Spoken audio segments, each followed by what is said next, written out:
അപ്പൊ എന്തുകൊണ്ട് കാർഷിക വൃത്തി ഇവിടെ രക്ഷപ്പെടുന്നില്ല എന്നുള്ള തന്നെ ചോദ്യം തന്നെയാണ് എനിക്കും എന്നോട് തന്നെ ചോദിക്കാനുള്ള ഒരു കാര്യം. അപ്പൊ ആ ചിന്തയിൽ നിന്നുകൊണ്ട് തന്നെയാണ് ഈ ഡയറി എന്നുള്ള ആശയം ഉദിക്കുന്നത്. അപ്പൊ അത് ഒരു സാഹചര്യങ്ങളാണ്. അപ്പൊ ഈ ചിന്താഗതി ഉണ്ടായ കാര്യം എന്ന് പറയുന്നത്, ഞാൻ പഠിച്ചുകൊണ്ടിരിക്കുന്ന സമയത്താണ്. ഇപ്പൊ നമ്മൾ ശരിക്കും ഞാൻ ഡിഗ്രി സെക്കൻഡ് ഇയർ വരെ ഞാൻ പഠിച്ചിട്ടുള്ളൂ.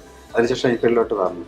പക്ഷെ എക്സാം ടൈമിൽ വന്നിട്ട് ഞാൻ ഇവിടെ എന്തായാലും ഒരു 10 ഏക്കർ സ്ഥലമുണ്ട്, ഇവിടെ കാട് പിടിച്ച് കിടക്കുന്നുണ്ട്. അപ്പൊ ഞാൻ പഠിക്കുന്നത് ആ ബാൽക്കണിയിൽ അവിടെ നിന്നാണ് വായിക്കാൻ വേണ്ടിയിട്ട് ഇരിക്കുന്നത്. അപ്പൊ നമ്മുടെ ചിന്തകൾ എന്ന് പറയുന്ന ആ സമയത്തൊക്കെ നമ്മൾ എന്താണ്, എന്ത് ചെയ്യും, ഇനി അടുത്ത് എന്താണ് ഉദ്ദേശ ലക്ഷ്യം, പിന്നെ വിദ്യാഭ്യാസം, ഇനി അടുത്ത് ജോലി, ഇങ്ങനെയൊക്കെയുള്ള ചിന്തകൾ. വെറുതെ പഠനം ഉണ്ടെങ്കിലും എൻ്റെ കാര്യങ്ങളെല്ലാം നേരെ തിരിച്ചായിരുന്നു. അപ്പൊ ആ ചിന്ത ഇങ്ങനെ വെറുതെ ചിന്തിച്ചുകൊണ്ടിരിക്കുമ്പോഴത്തേക്കാണ് എൻ്റെ ശ്രദ്ധ നേരെ പിന്നെ ഈ ഔട്ട് സൈഡിലോട്ട് പോകുന്നത്. കാട് പിടിച്ച് കിടക്കുന്ന സ്ഥലവും, വീട്ടിൽ 2 പശുക്കളുണ്ട്, തൊഴുത്തുണ്ട്. അപ്പോൾ ഞാനും ശരിക്കും അതിനെക്കുറിച്ച് ആലോചിച്ചു. എന്താണ് നമ്മുടെ ഉദ്ദേശ ലക്ഷ്യം, എന്ത് നമുക്ക് ചെയ്യാം,